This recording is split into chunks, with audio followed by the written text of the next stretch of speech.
Bienvenidos amigos, estamos en una entrega más de Antiñoñería TV.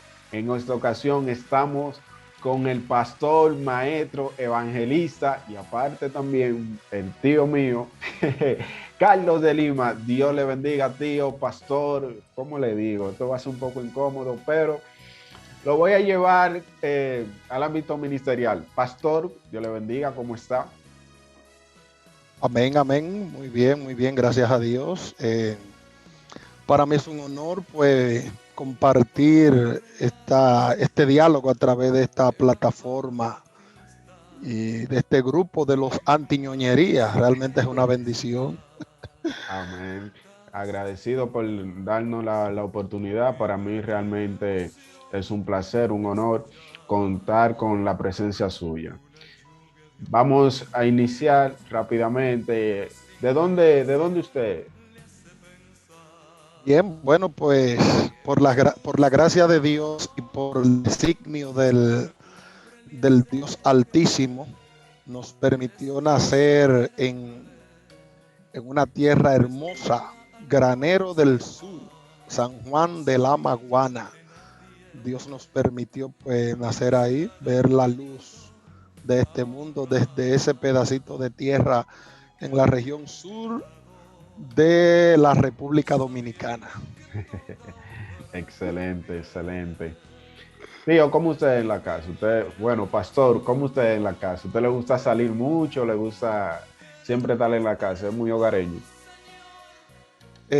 Bueno, podríamos decir que nos caracterizamos por ser hogareños, salvo por aquellas actividades propias del ministerio que nos obliga a tener que ausentarnos de la casa de manera frecuente, diríamos, Sí. pero me gusta estar en mi casa, realmente compartir con mi esposa, estar con mis hijos en el ambiente familiar y pues Dios nos ha permitido desde la casa pues hacer ciertos trabajos y labores propias del ministerio y una que otra relacionada con la profesión.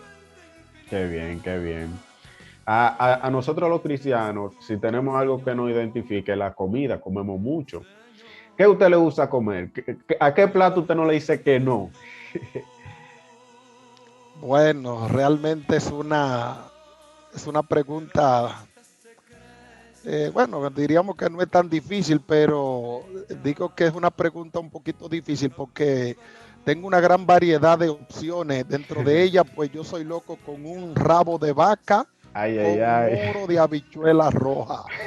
Donde quiera que hablan de rabo de vaca o con un chivo, con la comida típica del sur, el chenchen, Oh, pues me siento amarrado. Y luego, un sabroso arroz con leche realmente me lleva de lado wow, wow, esa wow. gastronomía. No, excelente, excelente. Tío, ¿cómo usted conoce a Jesús? ¿Cómo fue ese encuentro de usted y Jesús? Bien, realmente fue un momento maravilloso, realmente no estaba en mis planes. El día que decidí entregar mi vida a Jesucristo, en realidad que no estaba en mi agenda, no lo había pensado. Diríamos que me tomó de sorpresa el día, aunque no el momento, el contexto en el cual estaba en esa época. Pues habiendo nacido o más o menos estando más o menos ligado a lo que es esta secta de los testigos de Jehová, pues que una de mis hermanas era pues en esa ocasión estaba muy ligada a esa secta y mi madre pues como estudiante de la Biblia solía llevarnos a las reuniones del Salón del Reino de los Testigos de Jehová y por curiosidad propia de la niñez pues de vez en cuando pues leía los libros, era muy divertido para mí, era muy motivador el sentarme y ver las figuras de los libros, de ese libro Paraíso Perdido, Paraíso Recuperado, del libro de Apocalipsis, cómo vino, cómo se presentó la vida, si por evolución. o por creación, y me entretenía a la vez que profundizaba en esos temas y mayormente con aquello que tienen que ver con la destrucción final, con la ira de Dios. Y Ok. eso creaba en mí cierto temor, a la vez de que también pues fomentaba el temor hacia Dios. Bueno, pues por circunstancia que no vamos a presentar o no vamos a tocar en estos momentos, pues eh, tanto mi hermana como mi madre pues se desligan un poco de la secta o de la religión de los testigos de Jehová, y pues pero quedó ahí sembrado el temor de Dios. Pasaron muchos años y producto de esa sed de Dios van los evangélicos pentecostales en obra misionera por nuestra comunidad, y mi madre pues que ansiaba pues acercarse a Dios, dado que en esa misma época una de mis hermanas también había estado incursionando ya en lo que es la fe evangélica, pues mi madre también sintió así el llamado, la inclinación, la motivación de también pues pasar a formar parte, y fueron los evangélicos pentecostales en obra misionera por nuestra casa.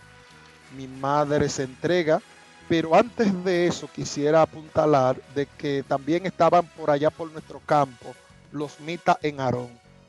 Como no había más nada, no había salón del reino, no había iglesias evangélicas, se había instalado una pequeña capilla de los mitas en Aarón. Mi madre empieza a visitar, pero nota de que la predicación, la enseñanza doctrinal no cuadra con lo que ella está buscando.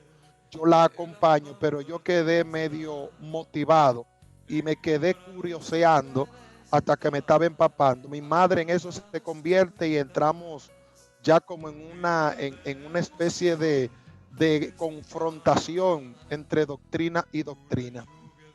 Bueno, pues fueron dándose las circunstancias, fueron dándose las situaciones en la cual pues ya habiéndose mi madre convertido a Jesucristo, en una ocasión estaban dando un culto ya de inicio los evangélicos en el patio de nuestra casa. Ese día y estaba preparado, era un domingo y estaba preparado para salir.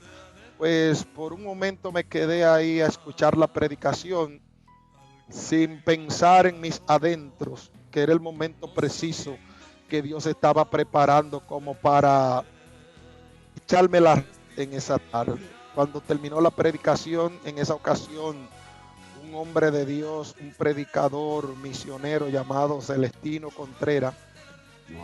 me dijo: ay joven, a usted no está ahí parado por casualidad.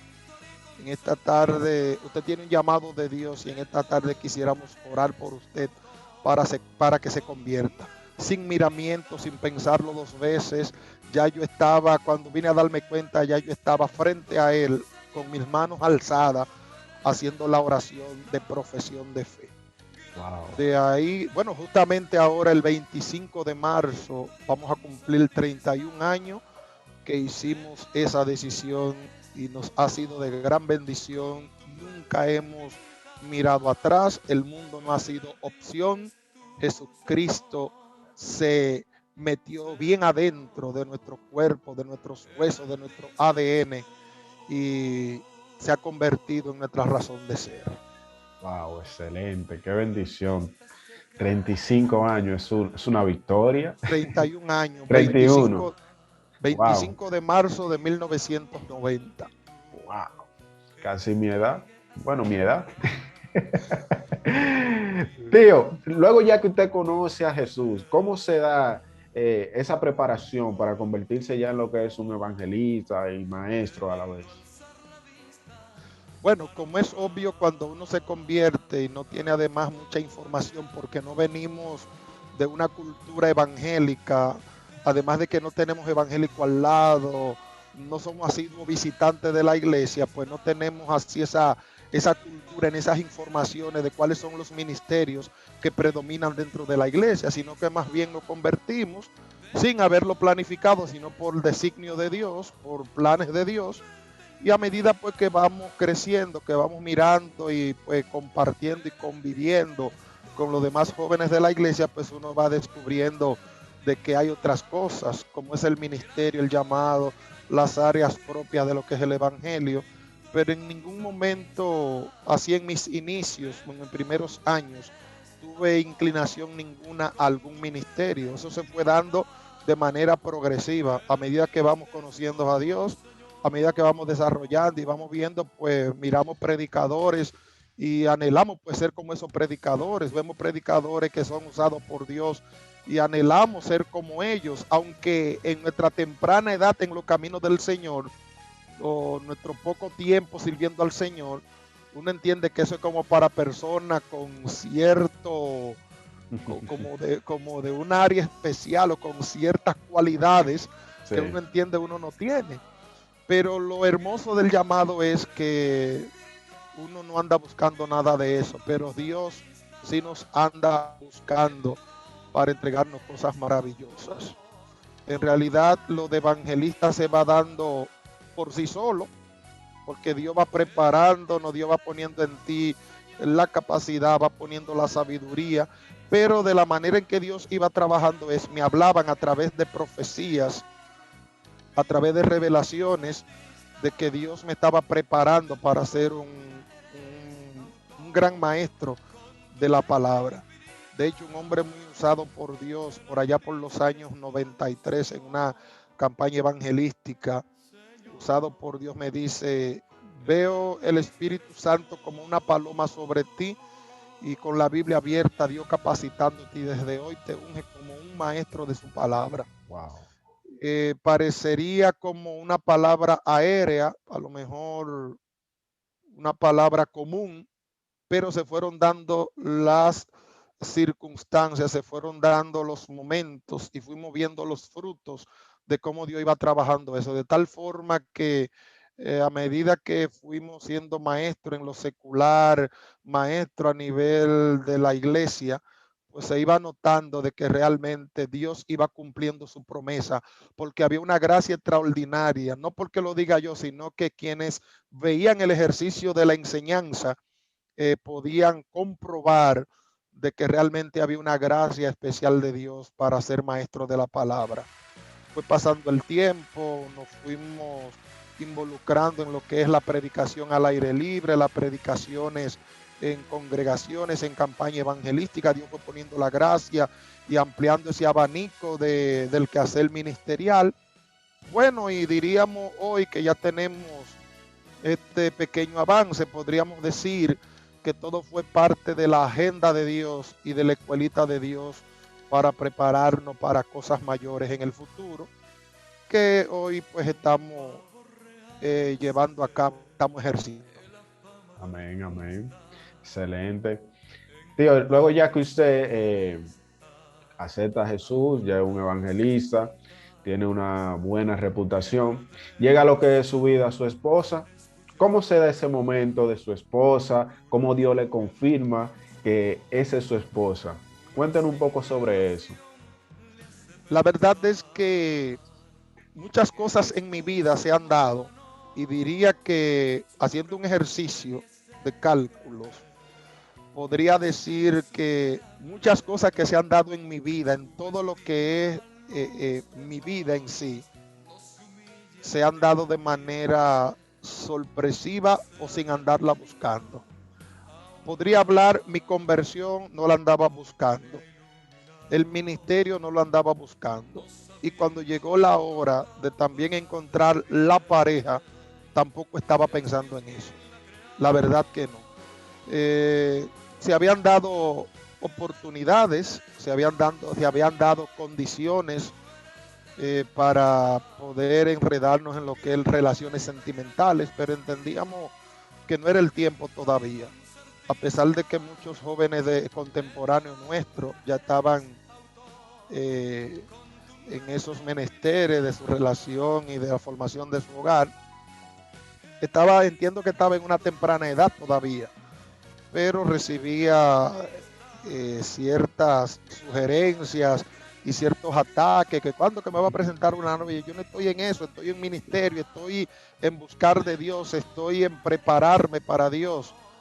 Bueno, y realmente le decía a las personas que cuando fuera el tiempo de Dios, las circunstancias se iban a dar, las condiciones se iban a dar, iba a estar todo preparado y realmente fue así. Pues estando en un viaje misionero, que no salí tampoco a conocer muchachas, sino que estaba en mis planes era de predicar el evangelio y ganar almas para Jesucristo, pues conocí la que hoy es mi esposa, que vamos a cumplir ya 22 años de feliz unión matrimonial y de un Wow. ejercicio ministerial junto y fructífero para la gloria de Dios. No andaba buscando esposa, pero se dieron las condiciones, agotamos el proceso a los 3 años y algo de un noviazgo, pues contrajimos matrimonio.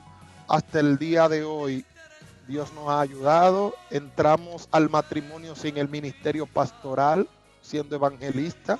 Ha sido el matrimonio de tanta bendición porque justamente en medio del matrimonio, pues Dios, unido como pareja, nos llamó al ministerio pastoral y nos entregó esa responsabilidad unidos a los dos. Wow. Tremendo. Tío, a mí me gustaría que se le aclare a la juventud que hoy en día creen que Dios no habla, creen que Dios no confirma que su pareja puede ser su esposa. En el caso suyo, pasó así, Dios le confirmó, le ministró, diciéndole que sí, esa era su esposa.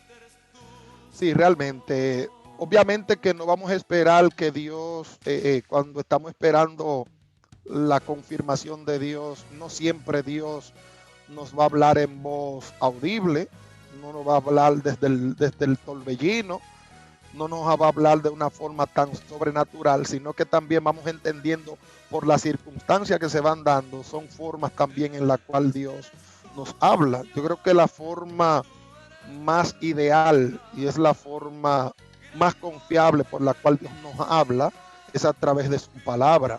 Lo primero es que al buscar pareja nosotros tomemos en cuenta los parámetros que establece la palabra de Dios. No yugo desigual. Si nos vamos a casar, que nos casemos en el Señor. Ya tomado en cuenta ese primer requisito, pues entonces se darán otros, que yo creo que el joven actuando en sabiduría puede utilizar las circunstancias que se dan o las contrariedades para la relación, utilizarla a su favor y ver si realmente Dios está en ella, en esa relación. Un ejemplo de ello es mi pastora. Cuando me acerco a mi pastora, que tenemos normas en la iglesia local de cómo tanto la edad, había normas para la edad de la muchacha, para la edad del varón, Sí. y había normas también para la oración, consultar la voluntad de Dios. Cuando voy a hablar con mi pastora, era la norma, acerca de que había conocido una muchacha, pues ella de hecho se sorprende porque parece que en su mira había cierta preferencia para mí. Cuando le hablé de quién se trataba, me dijo, su respuesta fue negativa, como que no entendía que esa muchacha era adecuada para mí. Ok. Pues gracias que bajo la dirección de Dios pudimos poder enfrentar esa situación sin rebelarnos contra nuestra pastora, esperando el tiempo de Dios y utilizando los vientos contrarios a nuestro favor. ¿De qué Wow. manera? Pues le puse eso de señal al Señor. Señor, si en verdad esa muchacha tú la tienes para mí, tú has de convencer a mi pastora de que esa es la persona adecuada e idónea para yo contraer el matrimonio. Wow. Pues me puse de acuerdo con la muchacha, nos pusimos en ayuno, en oración, en humillación ante Dios mediante todos los métodos que conocemos para consultar y buscar a Dios.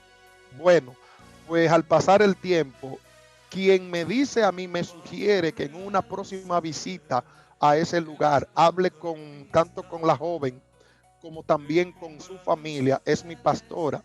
Wow. Carlos, cuando vaya nuevamente a La Vega, pónganse de acuerdo y pongan la fecha del compromiso. Wow. Cuando yo entiendo que ella es quien cede, es la mejor manera para yo entender. Observa cómo entiendo que Dios ha hablado, porque Sí. ella la verdad es que estaba renuente a que esa relación se diera. Entonces se dio todo, no tuve que rebelarme contra mi pastora, no tuve que irme de mi congregación, peleé mi batalla, la gané y gracias a Dios que la gané porque ha sido de gran bendición. Valió la pena la batalla que tuvimos. Fueron muchas lágrimas, fueron muchos los consejos y también las voces adversas que vinieron. No, tú tienes que pensar en ti, porque ella tiene su esposo, ella no está pensando en tu necesidad, tú eres que tiene que pensar en eso, no te lleve. Yo, no, Dios ha de obrar y a Amén. Dios no hay que ayudarlo, Dios lo va a hacer a su debido momento. Observa que no tuvo que bajar Dios del cielo, ni hablarme en voz audible, ni hablarme, sino que utilizamos los vientos contrarios para que la vela pudiera, el barco pudiera navegar, porque así es que los barcos navegan, utilizando los Lo vientos bien. contrarios. Amén. Utilizando los vientos contrarios, pues pudimos avanzar. Wow. Tremendo, excelente. Sí, ¿usted le corría al pastorado alguna vez? ¿Usted imaginó ser pastor? No le corría porque nunca pensé que daba para pastor. Wow. Por tanto, tú a lo que lo que tú no le corres a lo que tú no le temes, o sea, no, lo que tú no ves que va a llegar, tú no le Sí, puedes temer, porque exacto. tú temes a lo que existe. Entonces, mi ambiente es que por el tipo, por mi personalidad, eh, muchos entendían, a pesar de que tenía llamado de Dios, pero pensé que eran asuntos aéreos y que eran a lo mejor sueños, los sueños son, pero me hicieron creer como que el único que no daba para pastor era yo. Bueno, cuando los jóvenes de nuestra iglesia nos reuníamos a las frecuentes, diríamos entre comillas, cherchas, se Sí. compartía y todo el mundo daba para pastor, se repartían los ministerios. Cuando llega, me tocaba a mí, no, tú no.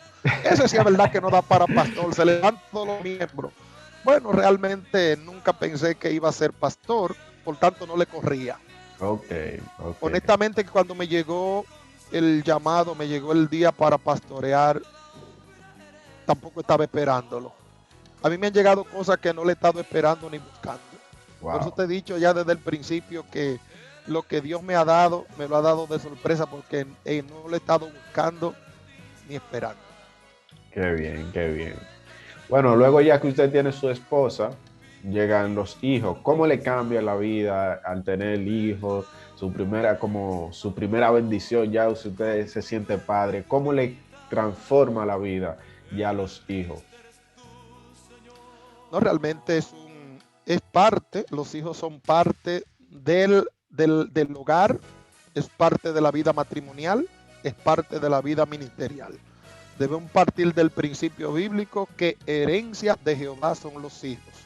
Es un tesoro que Dios pone en nuestras manos. Por tanto, más que ser un estorbo, pues son un complemento, son una ayuda, es parte de lo que es el desarrollo ministerial. Obviamente que en la parte ya familiar, hogareña, ocurren cambios radicales porque ya la atención tanto del esposo hacia la esposa como de la esposa hacia el esposo varían a veces drásticamente, varían significativamente, pero hay que tomar el control de esa variación. Lo que hay es que poner cada cosa en su lugar, pero realmente vino a traer más alegría al hogar. Realmente los hijos vienen a complementar, a unificar más a la pareja, vienen a darle mucho más sentido, viene a darle mucho más sentido. Hay otras metas por las cuales luchar. Hay ahora un trabajo que hay que además de que la vida, el matrimonio es una compañía de dos, pero cuando se añaden los hijos, ahora la crianza también hay que compartirla, también son de dos. Y más entonces cuando hay que saber administrar el tiempo, administrar los recursos, administrar los sentimientos, administrar las emociones, porque a cada uno hay que darle a la medida de lo posible lo que le corresponde. Amén, amén. Tío, ya usted ya con su familia, esposa, hijo, título universitario, porque no lo hemos dicho, pero usted ya eh, terminó su universidad, si puede decirnos la carrera que terminó su universidad, su licenciatura. Y por la gracia de Dios nos permitió prepararnos en el área de las finanzas, específicamente en la contabilidad pública. Y más adelante pues nos habilitamos para la docencia en la Universidad Católica Santo Domingo. Wow, excelente. Entonces ya luego que usted, para cualquier hombre, diría, bueno, ya yo estoy preparado para cualquier cosa, pero viene ahí y llega el pastorado. ¿Cómo Dios le habla a usted o usted entiende el llamado al ministerio pastoral? Bien, siendo aún nuevo creyente, pero sin entender lo que veía ni lo que escuchaba, ya luego que adquiere un poquito más de madurez es que puedo interpretar el llamado de Dios, pero recuerdo que en primera instancia y estando y no siendo aún bautizado, recuerdo que tengo un sueño, que más que sueño era una revelación en la cual junto a mi esposa, era mi esposa, éramos, obviamente que mi esposa vengo a conocerla 9 años después, pero cuando en mis inicios tengo una revelación que estoy pastoreando una iglesia y que la iglesia, el templo de la iglesia está sobre un puente Wow. y que por debajo le cruza un río limpio. Esa iglesia la pastoreaba junto a la que era mi esposa. Será con mi esposa en esa revelación. Sobre un río, era sobre un puente y por debajo un río limpio. Cuando hablo con las personas que tienen más conocimiento y más experiencia que yo, me hablan acerca de la limpieza, que significaba la pureza, una iglesia pura, una iglesia madura, una iglesia santa, la pureza doctrinal, pero me quedo con eso en mi corazón. Van pasando muchísimas cosas en las cuales pues entiendo que son parte de las lecciones que Dios nos va dando en la escuelita para el ministerio. Pero Dios va poniendo el amor por las almas. Desde el ministerio de evangelista sentí así el amor por las almas. Me encantaba predicar, me preocupaba por los demás, que conocieran a Dios. Muchos entienden que esa preocupación en el creyente por la salvación de las almas, la preocupación por los que están extraviados doctrinalmente, es parte de la sensibilidad interna que Dios pone en el corazón de aquellos que de una manera u otra Dios lo está preparando para el ministerio pastoral. Porque para el ministerio pastoral hay que tener amor por las almas, amor por los perdidos, amor por los que no tienen esperanza. No podemos ser el que Dios llama al pastorado, no puede ser indiferente con los que se pierden, no puede ser indiferente con los extraviados. Cuando tenía la revelación más última, porque fueron muchas, pero resumiendo, una contundente es que tengo una revelación, ya estando aquí en Santo Domingo. Llego a un lugar que camino mucho, y luego que llego en un motoconcho a ese lugar, Wow. en una revelación. Cuando llego en un motoconcho, me desmonto, las calles están malas, tiene aceras y contenes, unas calles polvorientas, pero calles sin arreglar.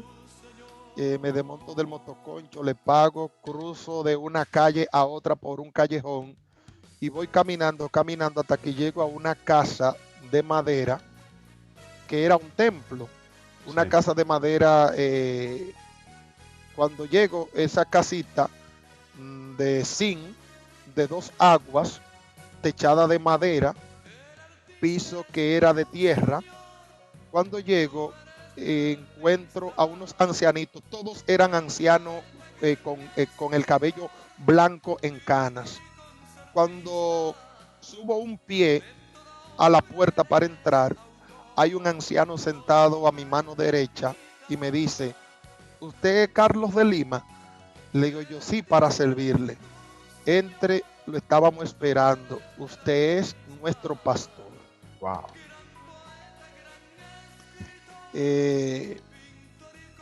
Me espantó, me estaban esperando ya que yo era su pastor. Bueno, esa revelación medio me perturbó.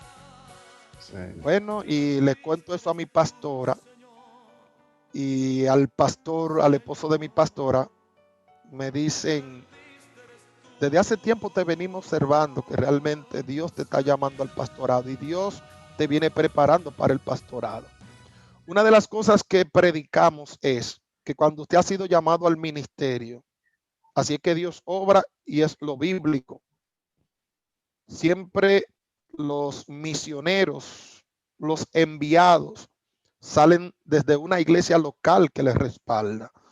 La Biblia nos habla en Hechos capítulo 13 acerca de la enviación al ministerio tanto de Saulo como de Bernabé. Salieron desde la iglesia de Antioquía y se le impusieron las manos y fueron despedidos. Salieron de la iglesia hacia la obra a la cual el Espíritu Santo lo estaba enviando. Entonces siempre los ministerios van en acorde y en comunicación siempre con sus líderes, con sus ancianos. Mis pastores reconocían el llamado que pesaba sobre nosotros. Nos lo decían. Te hemos venido observando, Carlos, y entendemos que realmente Dios te está preparando para el ministerio pastoral. A su tiempo tú lo verás, me lo decían. Bueno, pues cuando se dé el llamado ya definitivo para pastorear, los tiempos pasan y yo, bueno, voy a pastorear. De hecho, cuando me hablaban de pastorado, voy a decir algo que parece un poco jocoso, pero en mi mente, en lo que conocí en ese momento de manera elemental, yo decía, bueno, que yo voy a pastorear. ¿Y dónde que yo voy a pastorear? Porque la pastora no va a renunciar. La pastora está muy llena de vida, no se va a morir ahora. Y la pastora no se va de viaje. ¿Dónde que yo voy a pastorear? O sea, uno en su mente finita, limitada, uno entiende que la única iglesia donde uno puede pastorear es relevar a su pastor, cosa que a mí nunca me interesó porque amo a mi pastora, siempre fui una mano de confianza de ella.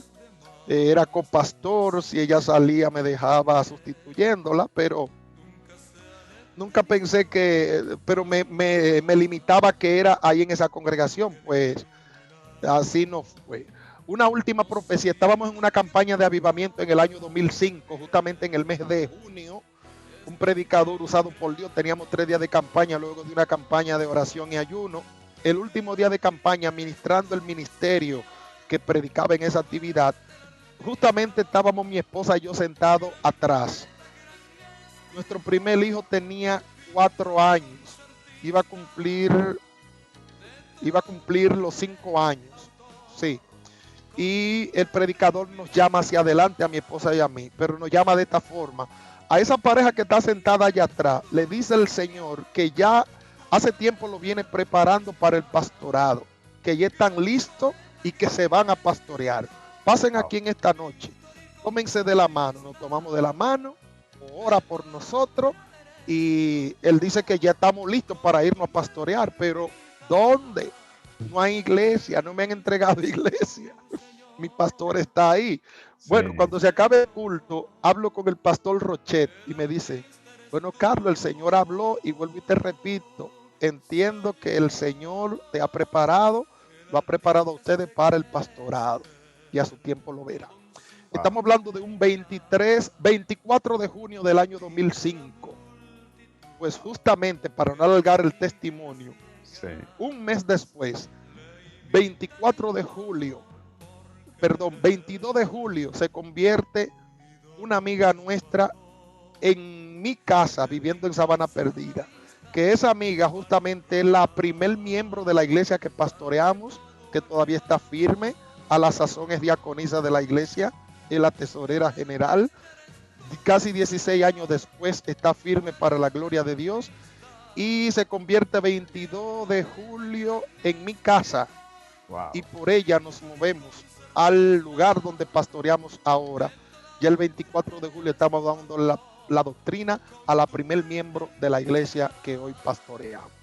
Wow. Es decir, que lo que teníamos lejos, que pensando que era una congregación de muchos miembros en ese momento, tal vez sustituir a quien me pastoreaba, era en otro lugar y ya pastoreando a una primer oveja, doctrinándola el 24 de julio del 2005. Y que tú tienes parte de conocimiento de eso, porque también ahí junto con algunos de ellos te tocó a ti coger algunas lecciones doctrinales también y fuiste parte de la historia de la congregación, pues a ti te tocó vivirla.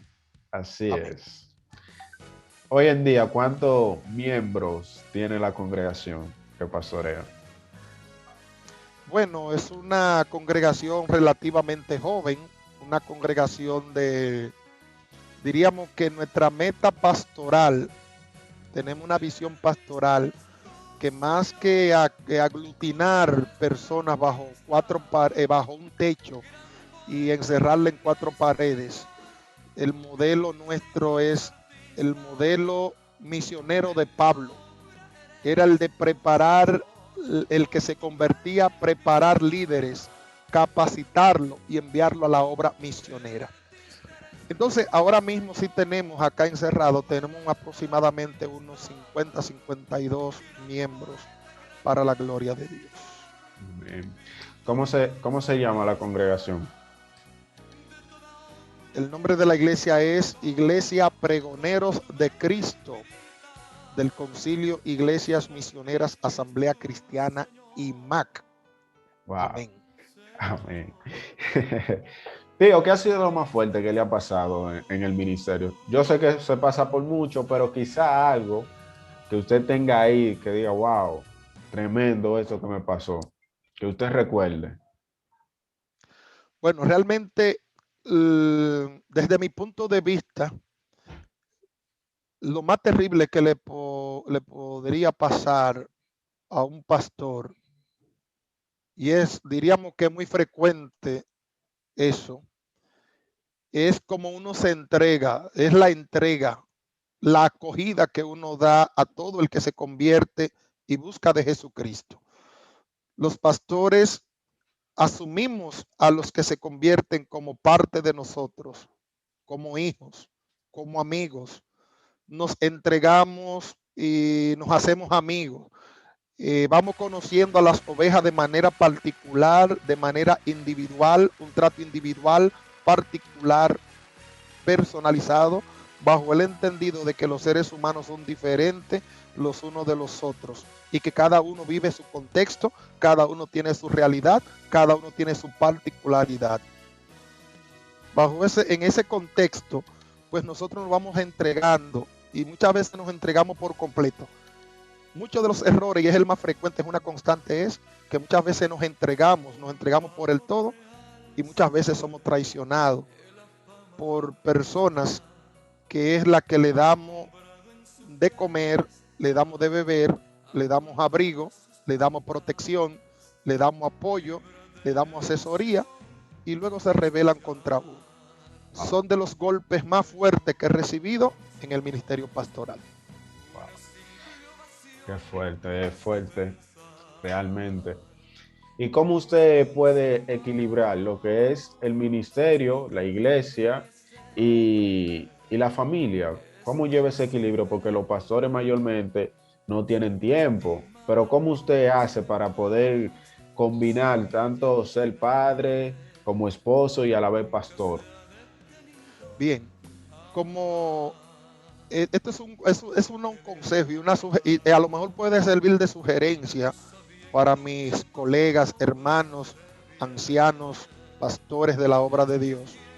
Y es que un secreto es el usted combinar, llevar una especie de combinación en lo que es el ministerio pastoral y lo que es la vida del hogar. ¿De qué forma? Involucrando identificando, haciendo que la familia se vaya identificando a tiempo, porque luego se puede ver como una imposición, pero de manera sutil y a tiempo, a temprana edad, ir involucrando a la familia en el quehacer ministerial, hacerlo parte del ministerio, que ellos se identifiquen con el ministerio. Muchas veces ocurre que la esposa a veces no entiende el ministerio del esposo que es pastor, y viceversa. El pastor a veces no entiende el ministerio de su esposa, que es la pastora. Pero muchas veces los hijos no entienden el ministerio del padre, que es pastor. Pero ¿qué ocurre? Porque muchas veces llevamos el ministerio por un lado y la familia por otro. Entonces yo creo, a mí me ha dado resultado es hacer una combinación de ambas cosas. A mis hijos desde temprana edad le he involucrado en el ministerio, siendo parte del ministerio, que sean líderes de niños cuando eran niños, trabajando en las sociedades de niños, siendo músicos de la iglesia, siendo de la sociedad de adolescentes, siendo parte de la sociedad de jóvenes, siendo maestros en el área de niños, es decir, involucrándolo a ellos también en el ministerio, en la vida ministerial. Muchas veces tenemos los hijos de los pastores que están en la iglesia, pero están sentados. No son, ellos no se van a integrar de por sí. Luego que ya el tiempo ha pasado, han crecido, quererlo involucrar, pueden verlo ellos como una imposición, pero si lo van viendo desde pequeño, se le va conduciendo, involucrando desde pequeño en la vida ministerial, pues será parte de su identidad, irá creciendo con ellos. Entonces muchas veces vemos hijos de pastores en la iglesia que están aburridos, que están aislados, sentados en el último banco de atrás y no hacen nada, porque muchas veces no se les ha involucrado en el ministerio. Si son músicos, son parte del ministerio, porque la música es parte del ministerio de la iglesia. Si están trabajando con los niños, sea como presidente, está haciendo como secretario en alguna área, o estando como parte de la escuela bíblica de los niños, porque dicho sea de paso, en nuestra congregación, además de que tenemos una directiva de sociedad de niños, o sea, a pesar de que tenemos un adulto como asesor o supervisor de la directiva de niños, pero tenemos una directiva propia de niños, de la sociedad de niños que son niños. Igualmente en el área de los adolescentes, mis hijos han sido presidentes de adolescentes, han sido vicepresidentes de adolescentes, secretarios, tesoreros han estado involucrados. Ahora bien, a nivel también familiar, hemos salido a campamentos, hemos ido a vacacionar a resort, no hemos ido en familia. A nivel conciliar se realizan campamentos de niños, campamentos de adolescentes, y nos esforzamos para que ellos también vayan a sus campamentos como adolescentes, vayan como niños.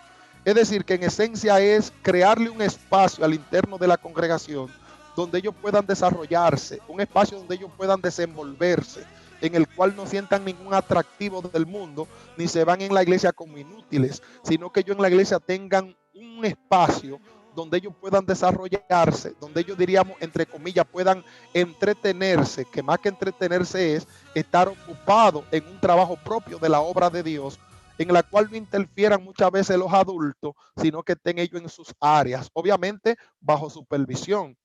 Entonces nuestros hijos sí han estado involucrados, rara vez, si se pierden un campamento, porque el campamento no se da.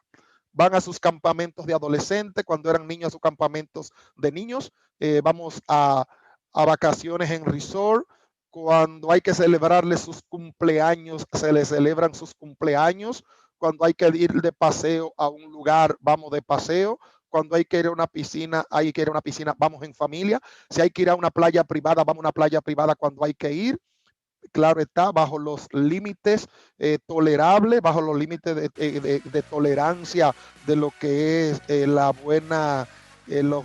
las normas y las buenas costumbres, pero ese es el quehacer, y creo que es uno de los métodos que pueden ayudar a que nuestros hijos puedan mantenerse en la iglesia, que tengan un ambiente donde ellos puedan desarrollarse y puedan estar entretenidos y embullados al interno de la iglesia, que no haya un ambiente pesado para ellos, en el cual ellos puedan dedicar su tiempo al desarrollo ministerial y al avance personal e individual.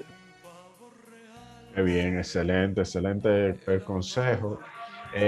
Tío, ahora hay una ola, podríamos decir, de pastores que se han vuelto figura pública, como son Michael Calpiadosa, Marco Yaroide y el Goldie, con los Rabacucus y todo eso, Felipe, que no son pastores, pero son evangelistas. ¿Cuál es su punto de vista desde esos pastores que ahora, hoy en día, son más figura pública que hasta los mismos artistas? Bueno, con relación a esa pregunta, entiendo que cada cosa está en su lugar. Todo el que es pastor, que es ministro del Evangelio, un día puede sentirse atraído por otro oficio o por otra profesión o dedicarse a otra cosa, está en plena libertad de hacerlo. Lo que yo sí creo que hay cosas que no son compatibles con el ministerio, y más que una opinión personal, diríamos que es lo que la Biblia sí nos traza. Porque así como habla que los que ministran del altar vivan del altar, el ministro evangélico está para ministrar en el altar. Y como se dice popularmente, los trapitos de la iglesia deben lavarse al interno de la iglesia. Los ministros evangélicos no estamos llamados a estar haciendo show ni en canales de televisión, ni en mis emisoras de radio, ni en plataformas digitales de redes sociales. El ministro está para ministrar en el altar y ministrar a sus ovejas al interno de la congregación. Ahora, si ya usted tiene otra visión, si ya su vocación es otra, es ser político o ser farandulero, pues sencillamente quítese la investidura de ministro evangélico y dedíquese a su política o dedíquese a ser farandulero, pero no es compatible una cosa con la otra. Así como el ministro del altar está llamado a comer del altar, es porque el ministro tiene que ministrar en el altar. A eso nos ha llamado Dios. No estar haciendo show, ni dando mal testimonio, ni sacando los defectos de nuestros hermanos y de otros ministros, sacando los defectos de otros hombres de Dios públicamente en ninguna de esas redes sociales o de esas plataformas de comunicación. Wow, tremendo. Estoy completamente de acuerdo con usted. Tío, yo lo he visto en los estados de WhatsApp que usted está subiendo como que hay algo detrás de lo que es la vacuna, todo esto detrás del COVID. Me gustaría como que usted hablara un poquito sobre eso, su punto de vista sobre lo que es la vacuna y el COVID y todo lo que está pasando sobre eso. Bien, obviamente que el tema es bastante amplio, nos tomarían varias horas para poder explicar con lujo de detalle a qué se debe a lo mejor las opiniones que hemos emitido al respecto. Pero más que todo es un llamado al pueblo de Dios a que nosotros utilicemos más el discernimiento espiritual, que utilicemos esa facultad que Dios nos ha dado y ese privilegio que dice el apóstol Pablo en la primera carta a los Corintios, en el capítulo 2, que nosotros tenemos la mente de Cristo. Nosotros estamos, no es un secreto para nadie, que estamos viviendo tiempos finales y que una de las acciones del pueblo de Dios hoy es despertar el discernimiento, pedirle a Dios mucho más discernimiento, en primer lugar, para nosotros poder entender y poder conocer qué hora es en el reloj de Dios. Estamos viviendo tiempos difíciles. Desde los tiempos que Pablo le escribe su carta a los tesalonicenses, hablaba de que estaba en acción el misterio de la iniquidad. Desde los tiempos de Pablo estaba en acción. Y ahora con mucho más énfasis, nosotros tenemos que ser público el consejo, hacer público el razonamiento de que el misterio de la iniquidad hoy con mucho más auge se ha expandido y ha penetrado muchísimas esferas a nivel mundial. La plataforma del anticristo está montada. Entonces, entendemos por cómo fueron dando los acontecimientos, el surgimiento de este patógeno, cómo surge, cómo algunos gobernantes de naciones poderosas pues expresaron su inconformidad acerca del surgimiento de este patógeno y la forma en que se fueron dados, más bien uno puede entender que fue algo planificado, que primero se lanzó una cosa para luego justificar la otra. Obviamente no somos científicos, pero tenemos sentido común. No soy científico, mi área es la finanza, pero tenemos sentido común. Y el sentido común nos dice a nosotros que esto no es normal, que hay gato entre macuto, que hay cosas que se están haciendo que no corresponden que no responden a la realidad y que tampoco se corresponden con la realidad. Entonces, todo esto mueve a uno a suspicacia y obviamente que entendemos que dentro de toda, damos seguimiento a las noticias. Hay un famoso periodista por ahí que dice que el que no investiga no tiene derecho a la palabra. Basados en investigaciones que hemos hecho, entendemos de que muchas de las estadísticas de la muerte por el patógeno fueron abultadas. Y obviamente, para tú tener esto que tiene hoy, se justifica lo otro. O sea, para tú poder justificar, avalar, que se te permita sacar a la calle un pinchazo, como le decimos, una vacuna, sin haber agotado los procedimientos de experimento. Esta vacuna, todo el que lee información y es informado sabe, o medianamente informado sabe, que esta vacuna está en la calle, pero es una autorización de emergencia. Los organismos reguladores de ella no la han autorizado para su uso ya de manera oficial, sino a bien que es un uso por emergencia. Y según las opiniones de algunos científicos, esta es una fase que aparentemente es un experimento. 2 meses o 3 meses es muy poco tiempo como para usted determinar cuáles son los efectos que a largo plazo puede producir ese pinchazo. Porque en 2 meses tú no puedes determinar, tú puedes determinar lo que podría pasar en 3 meses, pero no puedes determinar ya lo que pasaría en 4, en 5, en 6, en un año, porque no se ha observado a los voluntarios, a los que sirvieron de voluntarios para el ensayo, no se ha observado en todo ese tiempo para decir, en tal tiempo esto es lo que produce, porque no se ha dado chance para eso. Entonces, por eso entendemos y todo esto hay algo entretejido que, como entendemos, la plataforma del anticristo está montada. Hablamos aquí y lo hablamos claramente. No somos de los que estamos diciendo que la vacuna es el sello de la bestia ni del anticristo, pero es parte de los ensayos, es parte de la gestión, es parte de la obligación, porque te dicen, no, tú no te vamos, no es obligatorio, pero te dicen que tiene que tener un pasaporte de salud, o que te vamos a cancelar, o que te vamos a desvincular de la empresa. Entonces, hay disfrazada una tiranía mundial sobre esto, que el sentido común nos dice que por qué tú me estás obligando a esto cuando, cuando constitucionalmente yo tengo derecho a rechazar ser sanado, sí o no. Cuando usted va a retirar un paciente de un hospital, usted entiende que su paciente está siendo maltratado en un hospital. ¿Qué hace usted? A usted se le hace firmar un documento de que usted de manera voluntaria está retirando a su paciente. Si usted no quiere ser intervenido quirúrgicamente, a usted nadie puede obligarle a intervenirse quirúrgicamente. Si usted no quiere ser sanado, nadie puede obligarlo a usted a ser sanado. Y de igual forma, si usted no quiere ser vacunado, usted nadie tiene que obligarlo a ser vacunado, porque usted es responsable de manera individual de su salud. Y eso puede ser pasible de usted poder hasta acudir a un recurso de amparo por usted violársele sus principios fundamentales de elegir o de elegir lo que usted entienda que le convenga.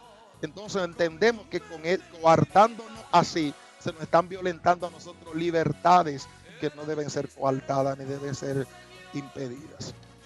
Entonces, realmente hay que explicar muchas cosas y hasta que no la tengamos clara, pues nosotros estaremos tirando algunos cartuchazos en ese sentido.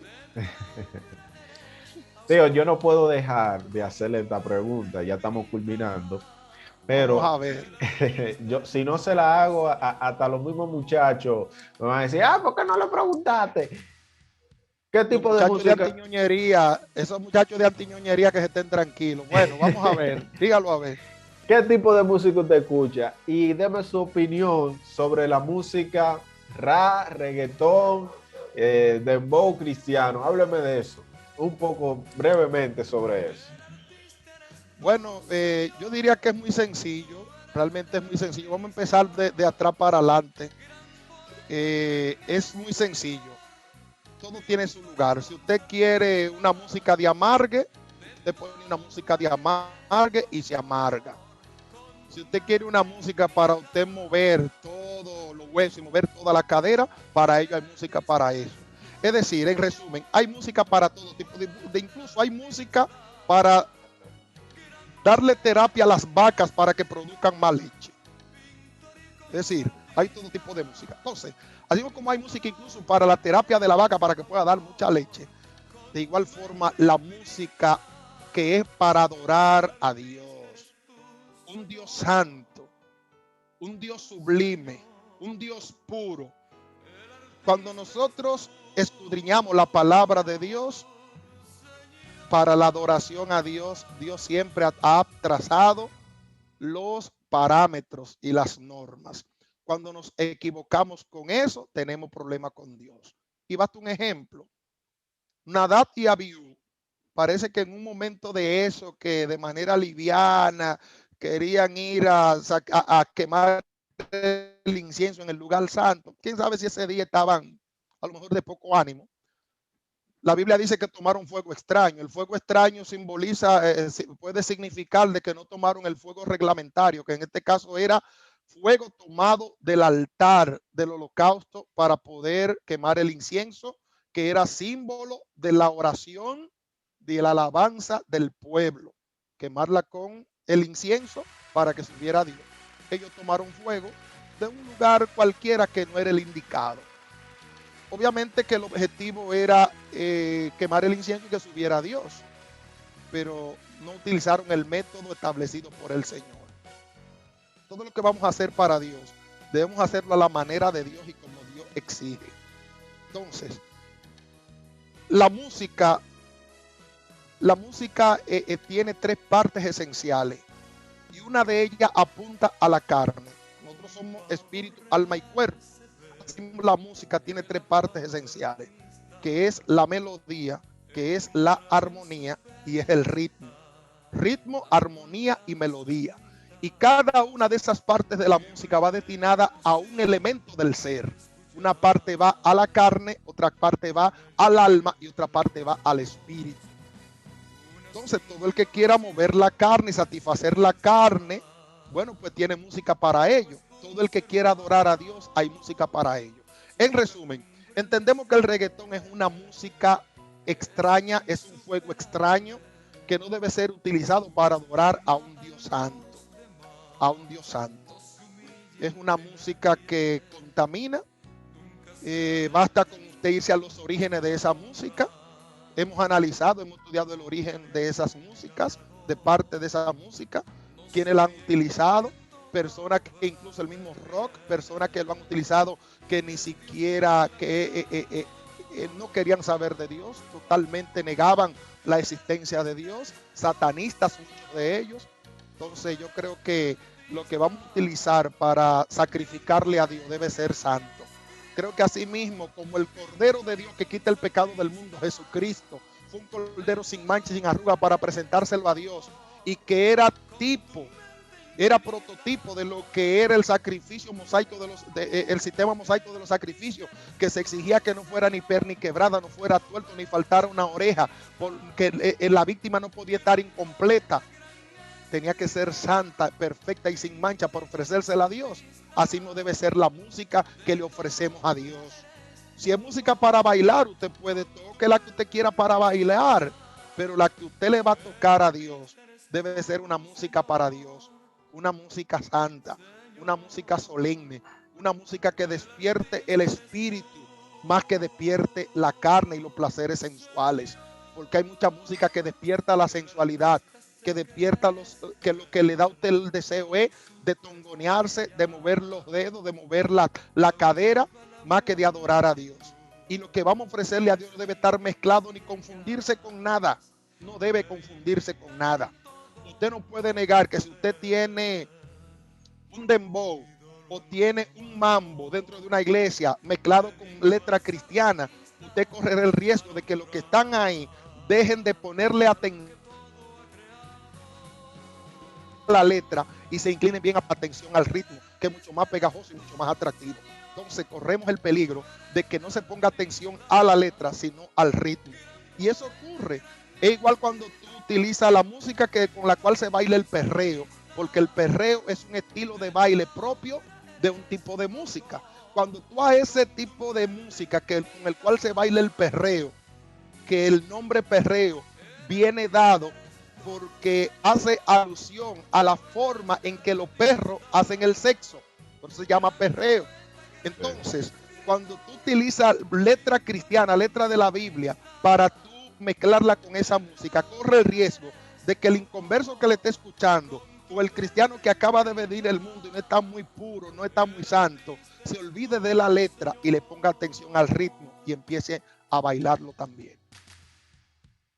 Me encanta aquel tipo, y por último, para la segunda pregunta, me encanta aquella música que eleve el alma y que eleve el espíritu a Dios.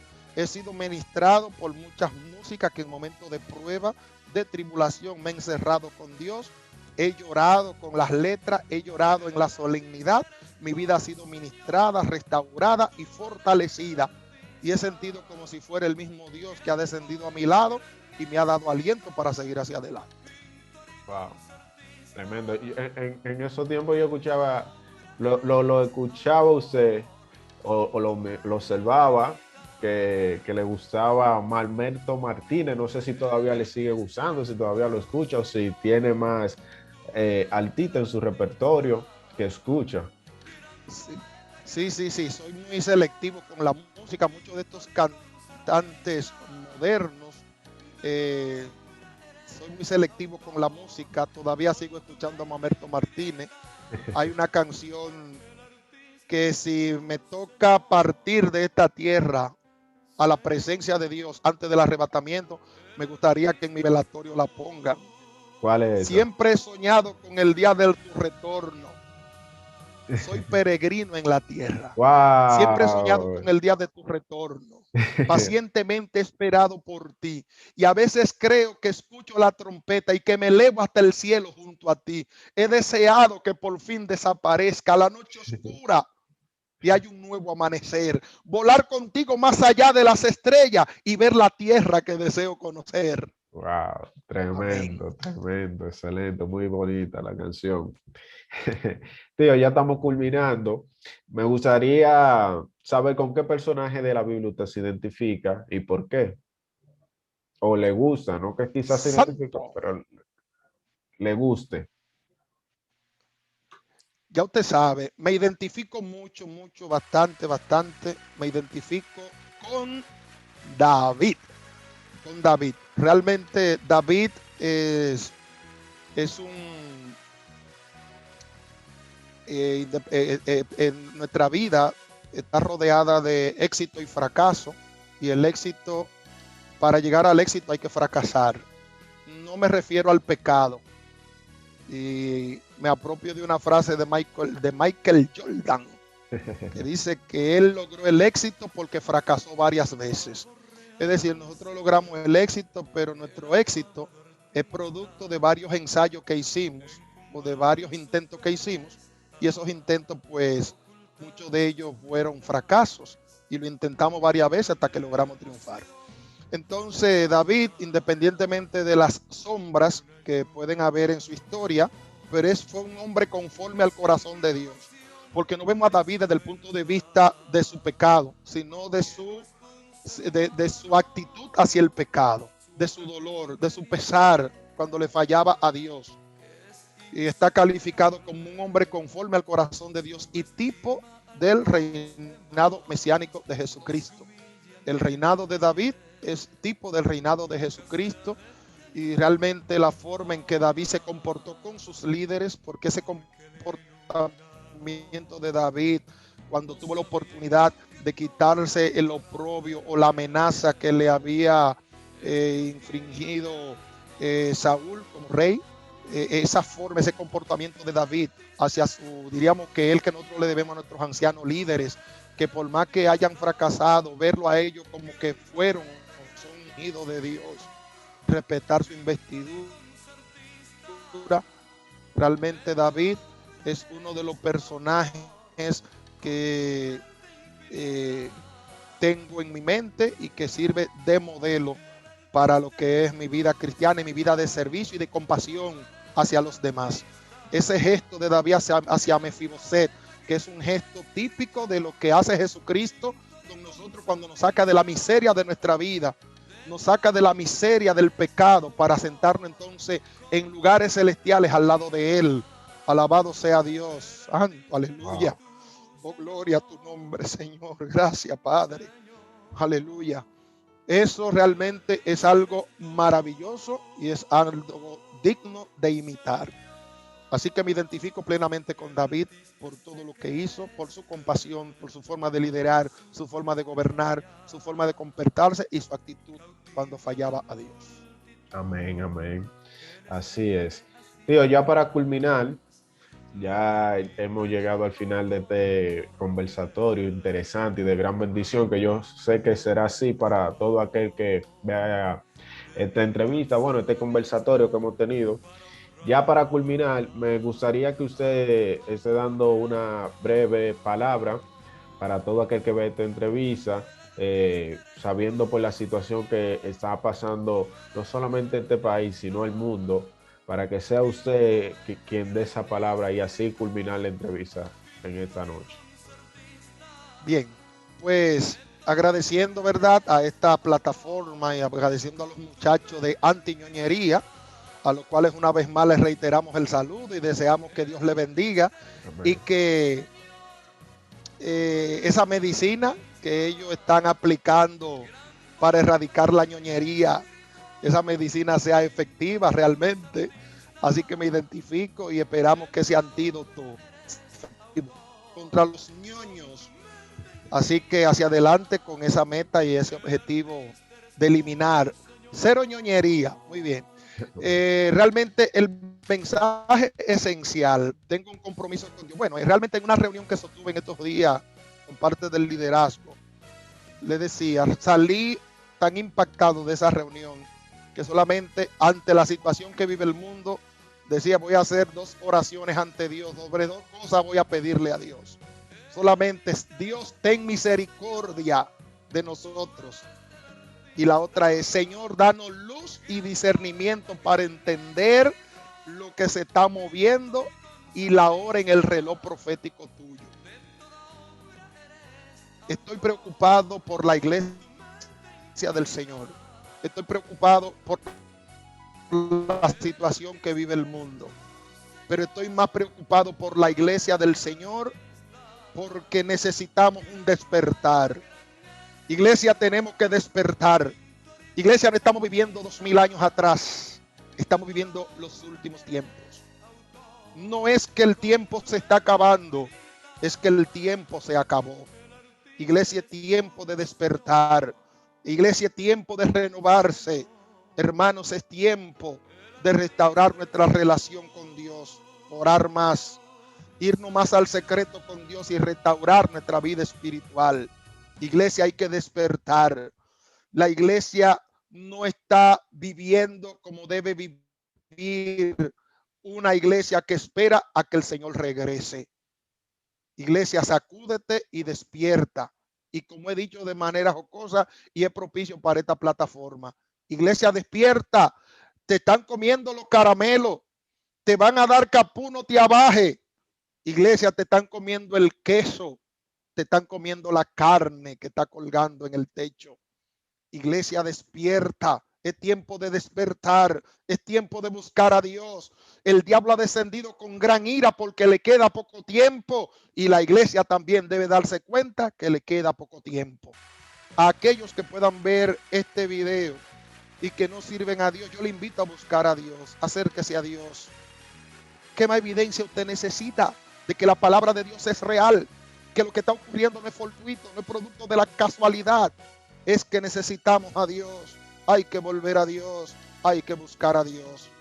y solamente en Cristo estamos seguros.